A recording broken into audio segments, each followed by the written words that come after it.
You know what it is, it's your favorite voice in Charlotte, North Carolina, King Darius with No Approval Podcast. This is my first solo show in a while. I'm kind of nervous to see if I still got it.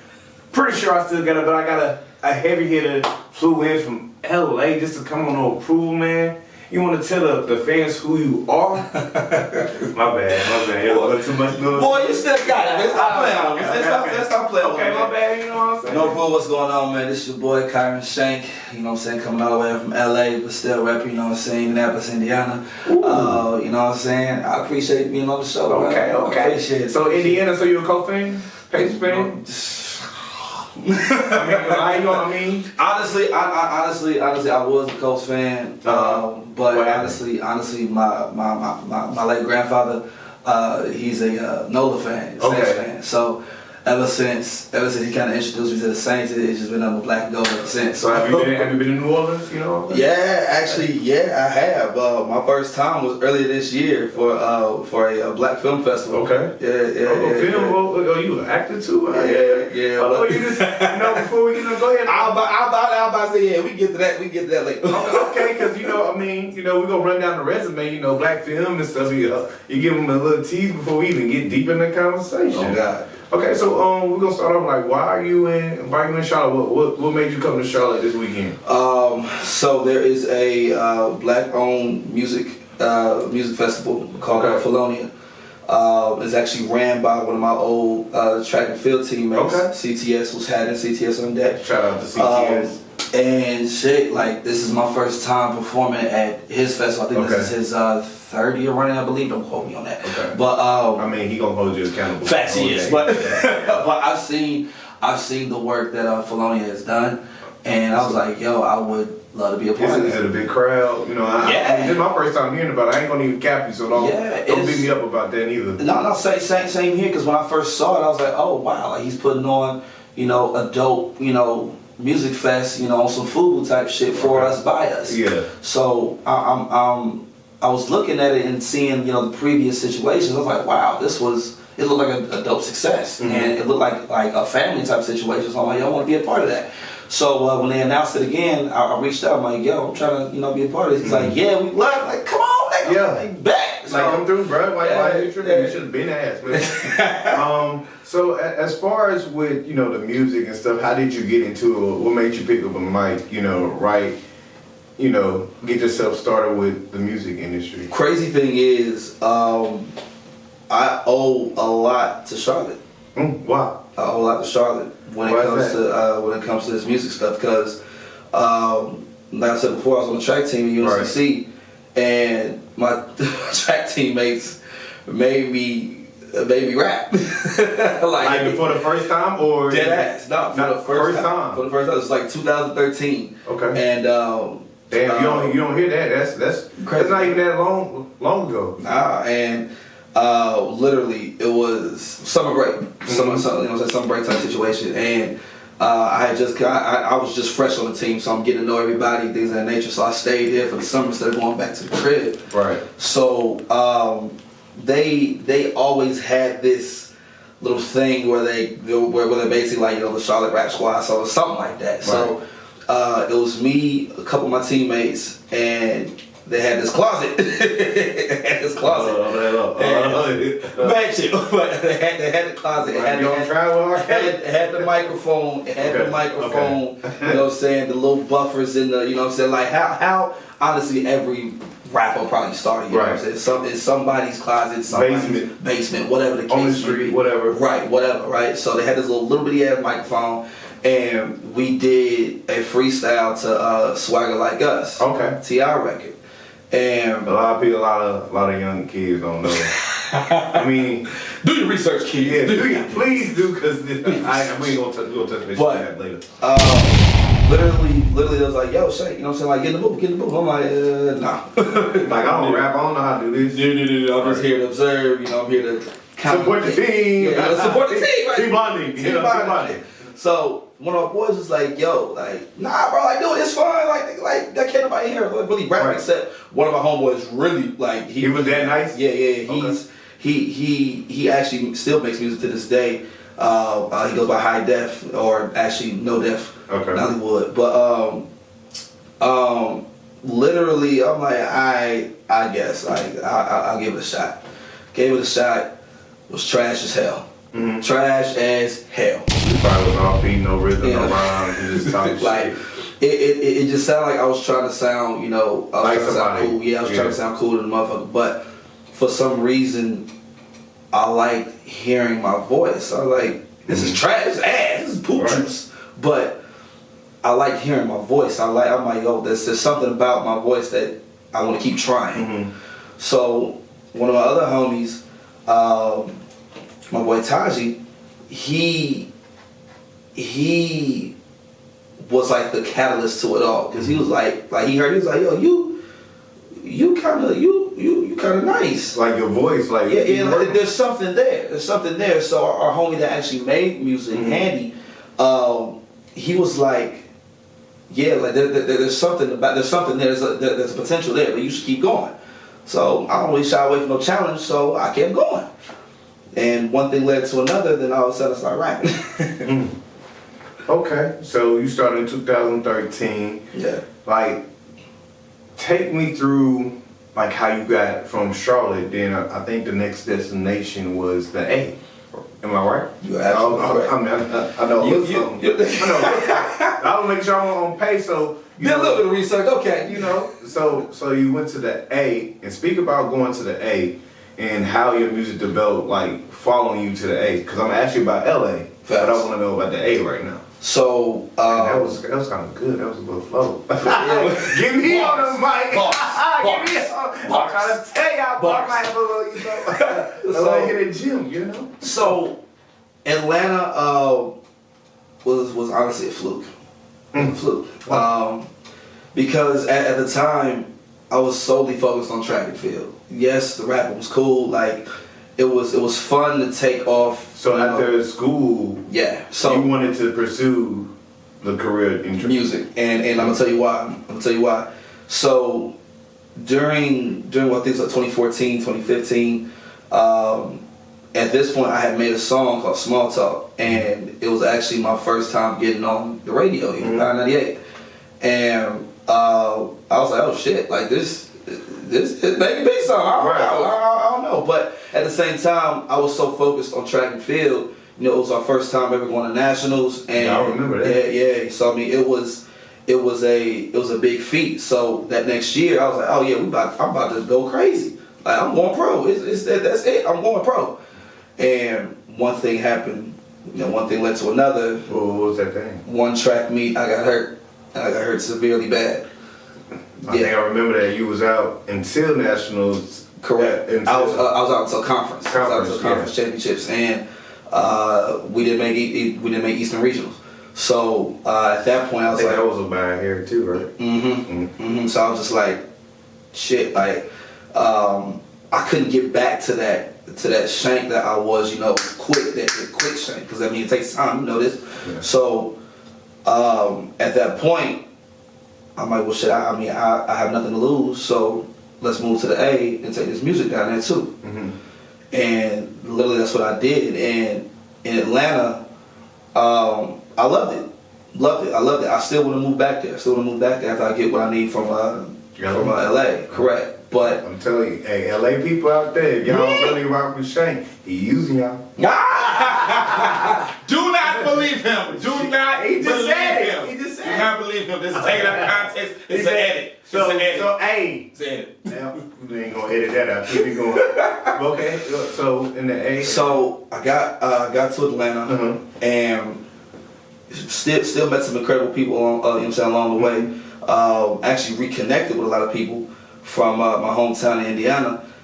Young Cross, who's now with Billboard, a producer, because he had a credit on Tyler the Creator's new joint. Right. And my DJ, Master Pill the DJ, who I also reconnected with down there as well in Atlanta, and we actually moved to LA like almost at the same time frame. But as far as my music was concerned, I was still making music, but I really wasn't into it because I had a job. I had a 9-to-5. I was working at an enterprise. And All the Charlotte track team work. Yeah. Enterprise. Hey, Everybody's an MT. Right. Everybody. Somebody put somebody on, the next person on. Oh, Y'all God. all had Like, Enterprise. And I will say this, it was still worth it. It was still worth it with me working for Enterprise, because I really got to hone in on how to really own my own business and run my own business. And the people, and some people don't take that from running a business. Like, they actually give you a blueprint to be an entrepreneur in a company. Facts. It's just I just didn't like watching cars in suits. You know, that's about it. I mean, you had to do what you had to do. Facts. But it did teach me, like I said, the business side of a lot of situations through this music business. But from me creating, I was able to create a couple songs. But I had met basically my management at the time, and we formed a relationship and a bond to where I'm like, okay, he really taught me the business side of music and really honing and owning everything that I do. Right. So, which a lot of artists miss. Correct. And you know, and that's from publishing, copyrights to, you know, trademarking my logo, my brand, all this stuff like that. So from that moment in time, you know, I could actually write a book on what happened in fucking Atlanta, but oh yeah, I'm gonna get into some LA Chronicles. Shit. But it just didn't fit my mold. My music and my personality and who I am as an artist. Atlanta didn't do that. That wasn't your target audience, but it was out there somewhere. So then you transitioned and went to LA. And who gave you that idea? Did you wake up and like, fuck it, I'm gonna go to LA? Or it was just like like your mentor or your management? Did they say, you know, no, I think LA would be a blossom area for you? Yeah, me and my management. His name's King, so shout out to, you know, Visionary King. And that was a good question too, by the way. That was a very good question. I don't think anybody caught that. That was definitely a good question. That was a dumbass question. Yeah. But I actually talked to him about it. I'm like, yo, do you think that, you know, me going to LA will be a move? And we just kind of, you know, talking about it, like, okay, what's the pros and cons of LA? You know, for my personality, for my music, for me meeting new people, things of that nature. It was like, dude, I think you should. And then from that moment on, I think that was the best move I've ever made. When it comes to this, you know, when it comes to career, when it comes to music, and when it comes to just me overall as an entity in entertainment, period. So when I got out there, my DJ was already out there. It was already settled. Already settled. Right. And they had to look for one. But, you know, we still had to do the 9 to 5 thing. So he put me onto this job, this little construction job, whatever the case may be. And I don't want to say the names, I don't like them. But I don't think nobody like the 9 to 5 when they trying to be an entrepreneur. Man, the facts. But I ended up getting fired from. They let you go. But like, okay, oh no. Here's the thing about that. When you were working a 9 to 5, right? And I've never been fired. I've never been fired from any job that I've been at. I either quit or I just didn't show up. I don't think we might want to edit this out because you know what I'm saying. When I've been about now, so that was in my like younger days, like, you know, 16, 15. He was out here in LA. You know. He wasn't worried about that. He was out here in LA. Anyway, but when I really started coming to work there, like every day, like I felt a piece of me just deteriorating every day. Because it was not where your passion. It just wasn't there. Yeah. You know, like, though, yes, I needed the money to live, I needed whatever the case may be, but like, if I really wanted to do this, I need to make a way, find a way to do something. So one day, I'm really working at my job, and somebody comes up and is like, hey, you know, you ever think about doing or acting, or like, you know, reality type situations, like I wouldn't say game show, but just some type of reality sitcom type shit. And I'm like, well, not really, but I mean, it sounds fun, but he was just telling me, like, well, no, you have a personality to where, you know, people would like to see you. Like, I love talking to you right now. So he gave me an audition to where, fast forward, I don't know if y'all seen the Netflix 100 Humans. Yeah. That's the show that show that I'm on. Mm-hmm. So I'm in episodes 2 and 4, but ended up getting the boy. Ended up getting that audition, and when I saw how long we had to shoot. How long y'all had to like take us in there? Because no, everybody's not an actor out here and a rapper. You feel me? So bars. Once I found out, you know, how long we had to shoot, which was a good 3 to 4 weeks.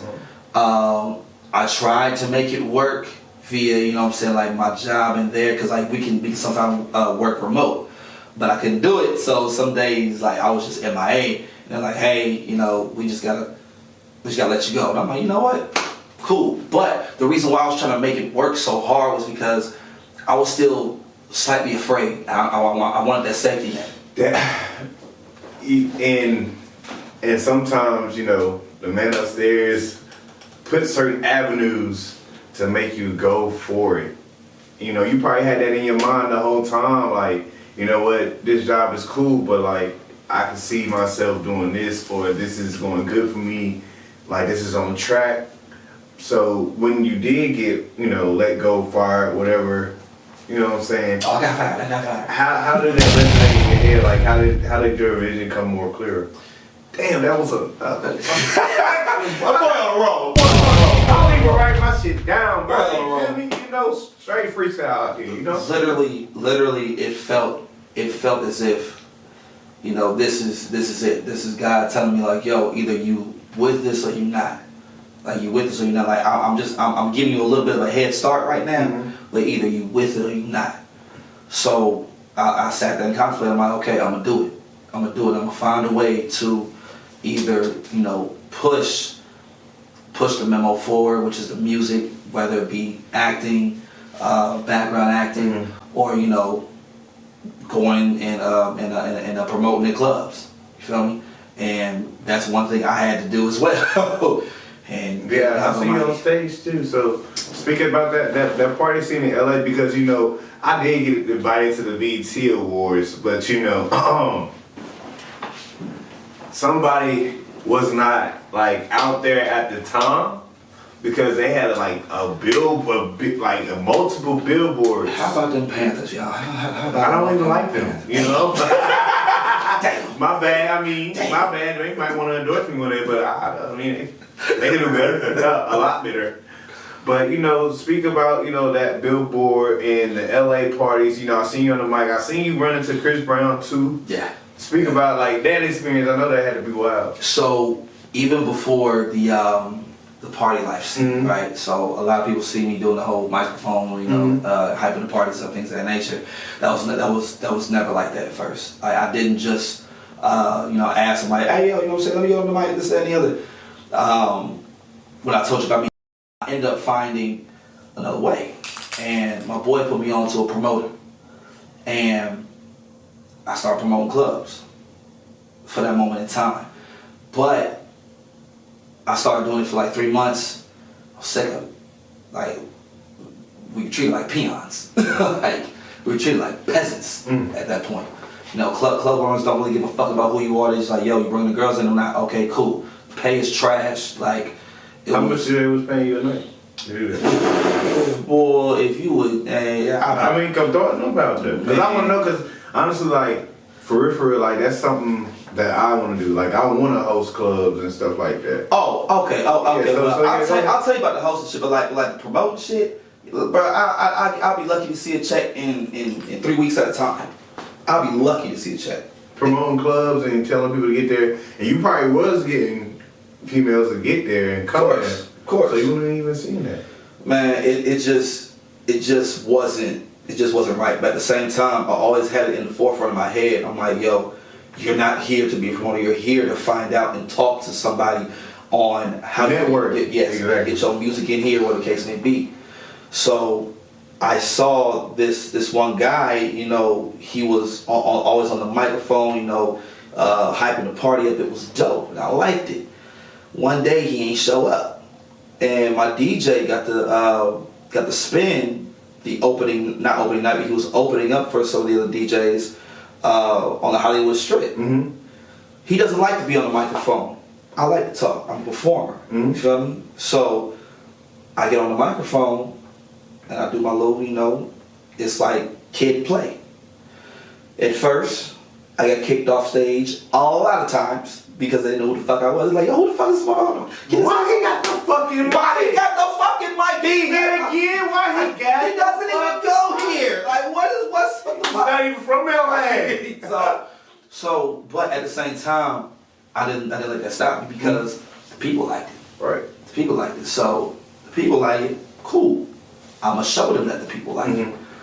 So every time I kept coming to the club, I do my little promotion shit, but I would get on the mic every single time to the point where this DJ, by the name of DJ Charisma, one of the hottest DJs, she is the queen of LA, if not one of the hottest DJs in the country. I think I peeped it before. Yeah, honestly. yeah. I'm pretty sure you probably heard that name, somewhere around. No, it does ring a bell. I'm definitely familiar. But Charisma literally was like, wait a minute, leave him on the mic real quick. I want to see what he can do. And then from that point, it began to set a trend. And then at that point, I was emceeing at one Hollywood club, to another Hollywood club, to another Hollywood club, to the point where my name has been circling around. And people are trying to see who the hell you are. Yeah, they're like, yo, who is this nigga? Right. Like he's fun. Is he really that nice? Right, you know what I'm saying? But I still had to keep the forefront in mind that yes, you're in now, but now we need to get the music played. We need to let the people know. How did that happen? How did you hey, no, DJ, you go my CD, I still do CDs, so you go on CD. That was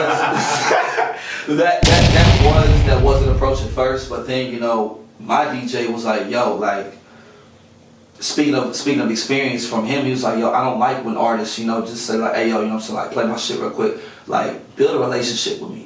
Talk to me. Facts. Fuck with me for me as a person. Get to know me a little bit. Build some rapport type shit. And that's when that business shit come in. Facts. People don't understand that. So at that point, I held my tongue a lot of the times I was emceeing or hosting. And I would really just be friends with these DJs, from DJ Charisma, DJ Bad, DJ Night Train, who's Dreamville's DJ, from DJ Swansea. A lot of the DJs in LA, I've developed some type of rapport or relationship with them, to the point where it's like, okay, yo, Shank, I fuck with you. Let me see what your record about. They play it, they see the people fucking with it, This ain't bad. We might have a banger here. This ain't motherfucking bad. So you got the DJ, you start progressing, you start making yourself a name in LA. Let's fast forward to a little bit to now, because I want to talk about the banner before we get out LA. Let's talk about these LA, this gonna be a little hot seat segment. Let's talk about these LA Chronicles, because I see you post them, quite frequently on your Facebook about them. And, these women do crazy things out here in LA. So, Oh my God. So go ahead and throw one out there. I forgot. I can't remember all of them, but I'll be reading and skimming out like, dang, really? That shit happened? Look, there's I think it was one about dinner too or some shit like that. I think I know which one you're talking about. Like for me, the most memorable LA Chronicle. First of all, y'all, the LA Women Chronicles for me is basically a little series that I've been just expressing and writing, almost like story time, y'all. And just my experiences with women in LA. Mm-hmm. My most memorable one was where basically me and this shorty, and it always happened at brunch. I don't know why it's at brunch. Brunch is the latest time. Latest time, always the latest time. Mimosas. Basically, we were at brunch, cooling, chilling, whatever the case may be, and literally we spent a whole day together. So we come back to the crib, you know what I'm saying? Your crib or her crib? My crib. Okay. My crib. You better tear it down, huh? Who you telling? Look, that mimosa drink, you feel me? But we spent a whole day together. We at the crib and we're playing Drunk Uno. Right? You know, Draguno. You know, Draguno's the shit. If you tell me you ain't played Draguno, yeah, 2-on-2. You know, And it's crazy. Yeah, of course. And on top of that, the game is more intense, so it's just 2-on-1, you know what I'm saying, 1-on-1 type shit. You taking shots in between? But shots, mimosas, all that shit. So at this point, I'm getting hot temperature wise. Liquor's hitting. She getting hot. All of a sudden, she's butt ass naked. Oh, so I'm like that, like Shazam. Shazam, you know, Shazam. And I'm sitting here like, oh yeah, I know where this is going. And one thing leads to another. She goes to the kitchen. She goes to the kitchen. She goes to the kitchen. All of a sudden, I hear, pour me another shot. I'm like, girl, not pouring another shot. All right, go get you some water. So she gets some water, right? So you know how ballerinas and like ballet and shit, they like fall gracefully down and shit. Yeah. So she got this cup in her hand. She falls gracefully down. I'm like, man, you gonna spill the water? So she didn't spill the water though. She felt. I was like, oh, well, damn. So I'm like, come on, girl, let's go to bed. You know, yada yada woo. All of a sudden, I see this puddle on the ground. I'm like, you don't spill puddle on my floor. But I look to the That shit been out. So I look to the left. I see the cup. The cup's still full. So I'm like, but this puddle was getting bigger. And I'm like, I know this motherfucker did not just piss on my floor. She pissed on my goddamn floor. You can't. I'm not counting. I would have kicked that motherfucker out. Like, what the hell? I was so much in shock. That Why did she take her ass to the bathroom? She wanted. What the hell? When I backed up, she hops the fuck up and goes to the bathroom. I'm like, well, You should. it's too late. I got piss on my floor. What is she, a dog? So, oh God. So she comes out. Long story short, she basically tries to say it's just a little pee. And just a little pee. That's all I can do. So I had to call a cousin. to get her ass out of my house. Cause at this point she yelling and shit. I'm just like, okay, I got white neighbors, and they hear me. They'll call the cops in 2-4-5 seconds. And in LA they come in, got They don't like domestic shit. So, but yeah, that was like one of the starts of LA Women Chronicles. I was She like, peed on your floor. oh my God. Don't tell that shit to nobody else. I was already I know, but damn, like just leave it alone, like. Did you still follow her? How do I still follow her? Yeah. I do not. But you know, every now and again she does have that good sloppy toppy. I'm kidding. Do not quote me on that. I'm kidding. Well, damn. I'm kidding. She probably did before she left. Oh, I feel. I need that for real. Okay, so then you went to Atlanta. You know, LA. That was a good LA Chronicles. That was a good hot seat. I hope that's on the preview. Probably was in the preview. But anyway, so you know you got to Atlanta. You went to Atlanta during BT Award weekend when we were supposed to link up. You know, I'm still gonna come out to LA, but you owe me that one. I do. Okay. I'm still gonna come out to LA, and I had a terrible trip down there. Them people crazy as fuck. Man, I'm gonna show you a good time when you come down, man. I'm gonna show you a good time. What happened? Man, so like some random dude trying to fight me on the street. Like literally, like the first night, and I got to LA, got to the hotel. And it was like around like 2 o'clock, like 1 something y'all time, and for some reason Subway stay open. Like, yeah, 24 hour. Yeah, so I went to Subway because that's the only thing around, and I kept getting lost walking around the streets. Like I didn't know where the fuck I was, so I kept using my maps. Yeah. And I'm like, okay, I'm just gonna go and get me a sub and then walk back. Tired as hell. Then went to a fashion show. I haven't been asleep, so it's like literally 5 o'clock our time on the East Coast. So I'm tired as fuck, so I'm walking. I look like a bum because I done untied my shoes, my feet was hurt. So I'm walking. Dude crossed me. Like, so you know, I used to go to school in New York, so I taught myself how to look behind my damn back. So I'm walking, I'm looking behind my back. This nigga just, I'm like, why is he walking across from me? So then I'm walking up the street and there's a wall right here. So I'm on my left side. So I'm walking, I'm looking before I hit the wall. He's sitting there with his hands up like this, like, bruh, square up. Like, and I'm sitting there like, bruh, I do not fucking know you. Probably one of them bums. It wasn't even a bum.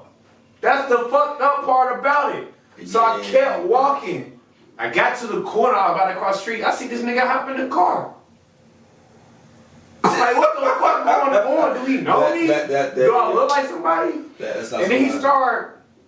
he started creeping. Oh shit. But then he went off. I was like, bro, thank God, cause I didn't want to beat his ass. I was trying to tell him like, bro, I'm not from here. I'm gonna beat you. I'm gonna fuck you up. I'm from Charlotte. We crazy as hell. I don't care about that Cali shit. But y'all about to see these Charlotte hands shit. But you know, it was crazy and stuff, man. It was just honestly like flying back. I stuck in Las Vegas from like 12 a.m. and then I ain't leaving till 11 p.m.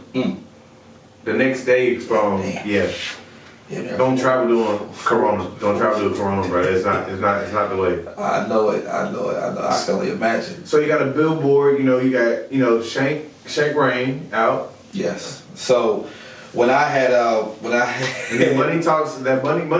Hey, that I like that. I like that a lot. I like that a lot. So when you was in Cali for BT weekend, and I had to fly out to Atlanta, like I said, I'm gonna make it up to you.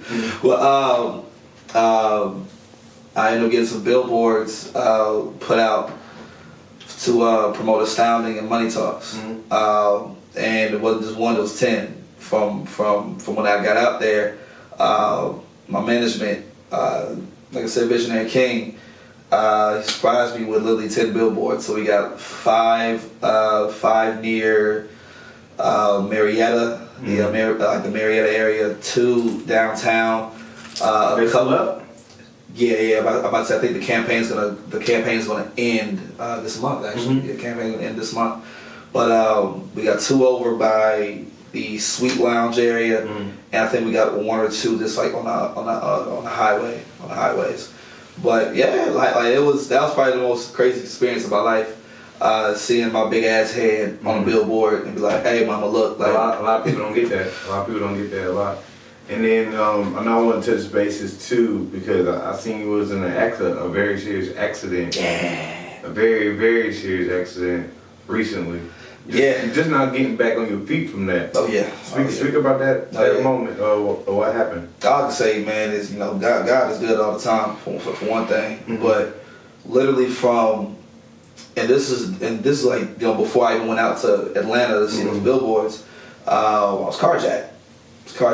And like we was talking, about the keys in the car, right, and shit. And I was really just going up to the gas station just to give me a Gatorade and Gatorade and some rubbers, man. Gatorade and some condoms. And you know, smash, bro. You always smashing something. Whoa! But it's always you gotta be safe. You gotta be safe at all times. At all times. But literally, I literally as I walk out the car, as I'm looking at you. That's how I looked at him. I just looked at him, and then just went inside. He's like just sitting there, just and then when he stopped when he looked at me. It was just like he just went on his business. We see bums all the time. We see tweakers all the time. Down there in LA are different. They are. I had one come in there and pull down his pants when I was in LA, and I was on Broadway Street. A bum came in Shake Shack, and he was taking off his pants and doing all this shit, bro. Like they different. Yeah, real different. Yeah, that sounds about right. Like you'll be liable to see somebody walking butt ass naked, through downtown off the rep. But as literally I walk up, grab what I need to grab, as I turn around, not even 40 seconds pass, I see him run towards the truck. So as I'm trying to leave, the cashier, the clerk, he has to press the button because it was like 12:30, and plus we're in Beverly Hills. So they all scared and shit. So when he opens the door, the tweaking motherfucker, he couldn't work the gear because it wasn't a regular gear, so it was a turn knob. So I tried to open the shit from the passenger, couldn't open it. God low-key saved me, and I'm gonna tell you why. But when I go to the front, I hear the click. When I hear the click, I'm like a deer caught in the headlights. He guns it, he smacks me, so I'm on the ground. The only thing I could think of was like, all right, you about to get ran over, just roll. He rolls over me once, rolls over me again with the back tire. So he speeds off, right? Speeds off. Not even 4 blocks up, he hits something, totals the fucking car. Like, I mean, totaled the shit. And at this point, I was on the ground like, damn, like either a bone is out or, you know, something on your legs is fucked up. Yeah, Right. it's fucked. So the only thing I could think of was how they think it, or you know what I'm saying, it's like how they do in the movies. If you look at your shit, you gonna go in the shot. So don't look, just, you know, doing some Kill Bill shit, wiggle your big toes, see if you got some movement. So that's what I did. I was just, you know, moving my legs, moving my feet, make sure it was good. So I'm telling motherfuckers, yo, call 911 and shit. So, Cause motherfuckers probably just looking like. right, like what the fuck? So the cops were called, and you know they brought the chopper out. Like I said, we're in Beverly Hills, so carjacking Beverly Hills, they're on it like 10 minutes. So they ended up catching the guy, but when I got to the hospital, man, like I was like, damn, like I may not be able to walk, like, cause yeah, I can move a little bit, but when I tried to stand, like I couldn't balance. Yeah, it was bad. So when I tell you it wasn't nothing but the grace of God, they x-rayed me twice. Because like, I guess the first time they were just like, okay, we must have did something wrong. So when they x-rayed me again, they were like, there's no lacerations, there's no broken bones, there's no tears, there's nothing. The only thing that's wrong with you right now is you're gonna have extreme soreness for about 3 weeks. It looked like you did a 24-hour bottom workout and didn't stop. So now your muscles just repairing itself. I'm like, okay, so went to surgery. Nigga, ain't no surgery. I had a black doctor. He's like, nigga, ain't no surgery. There you go. There you go, crazy. So just like it's snowfall, you know, my nigga Franklin Saint with the cane, which my name was Shanklin Saint. I had the cane, I was going crazy with it, you know, but Niggas a pimp. My blood. so that was nothing but the grace of God, man, that even when I was healing, like the healing process was, you know, was fast. I mean, like this whole leg itself, this shit was way worse. Way worse. Yeah, I seen the pictures. Yeah. I was like, damn. It was massive. So being able to walk again in a short amount of time, not only that, but then to go out to Atlanta and then see my face on a damn billboard, I'm like, yo, I'm supposed to be here for a reason. Like I wasn't even supposed to walk, I wasn't even supposed to be here. And it's pushing through everything. So before we get out of here, you know, go ahead and drop your IG. One time, y'all. Look, y'all can follow me everywhere at I am KHYRAN Shank. That's KHYRAN Shank. Literally, you type in I am KHY, you're gonna see a little Simpson character to you. You know what I'm saying? On a little profile shit. That's me. Okay. But we got a hot seat question too. What's up? Okay. What was one of your wildest? Because I know you're gonna keep it up, but what was one of your wildest nights in LA? Whew, one of my wildest nights. Like you woke up and like, damn, I wish I could do that shit again. Huh.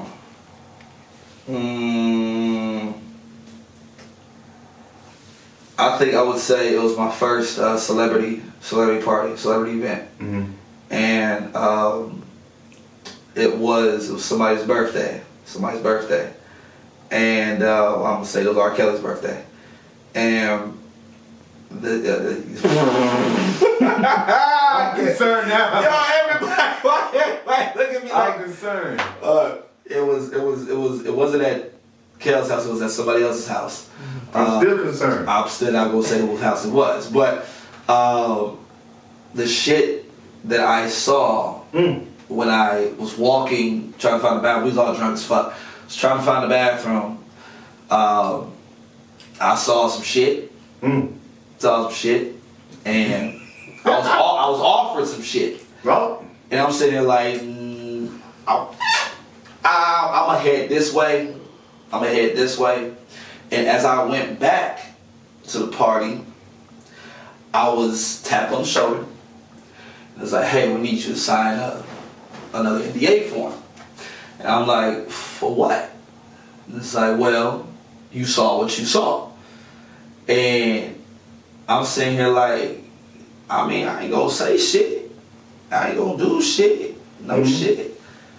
And it was like, nah, like, we need you to come over here and sign. So I do. Then they had security like that around them. Yeah, they did. And I do. And to incentivize it, Mm-hmm. I was like, well, you know, just so you won't, you know, say nothing or, you know, with no hard feelings and shit like that, they set me up in a room and I have a threesome. So, this is in 2018. It's a really 2017, no shit right now, bruh. 2017, 2018. You know, coke everywhere, like just drugs all over the fucking place. And I didn't do it because I'm just a scared motherfucker like that. I just didn't do it. But I mean, they was doing out their ass, you know, off the titties. I was just like, Coke. yeah. They was like sit back and then, you know, one little line up a dick and I was like, oh my God, what's going on here? But it was fun. But I think everybody probably gonna hear this and be like, what the fuck? That shit was crazy. It was wild. Thank you for allowing them to get that graphic and vividness in their mind. That was wild. But that's the only hot seat question I had. Big love. I mean, but you can return the favor if you would like, if you have one. Damn. If I have one, damn. Okay. Damn, I did have one before. Yeah. Nah, I ain't got one. Yeah, I'm always undefeated in this category. God damn. But man, Shank, I appreciate you coming through off the plane, making time. Thank you. And y'all already know it's your favorite voice in Charlotte, North Carolina. I had to do a solo dolo, but shout out to Just Jern, creative director, Sugar Love Candy Kisses, also, you know, on the camera, True, and there's no approval. We out. Oh God. Grab that astounding, grab that money talks. Shit.